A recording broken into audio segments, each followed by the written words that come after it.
MCA मध्ये specialisation असतं का, हा बऱ्याचदा प्रश्न विचारला जातो. विद्यार्थी मित्रांनो, खूप सरळ आन्सर आहे. महाराष्ट्र MCA CET तुम्ही देणार असाल ना, तर जवळपास असं काही स्पेशलायझेशन वगैरे नाहीये. MCA सरळ आहे.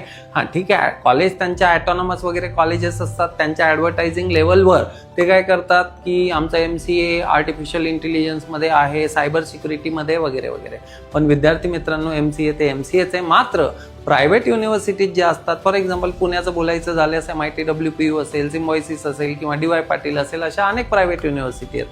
ह्या युनिव्हर्सिटीमध्ये बऱ्यापैकी काय होतं की हे लोक MCA मध्ये सुद्धा स्पेशलायझेशन घेऊन येतात. तर विद्यार्थी मित्र, आपल्याला हे चेक करणं खूप गरजेचं आहे की आपण जे MCA करतोय ते CET सेलच्या अंडर करतोय, प्रायव्हेट युनिव्हर्सिटीच्या अंडर करतोय, नेमकं स्पेशलायझेशन करतोय का जनरल करतोय.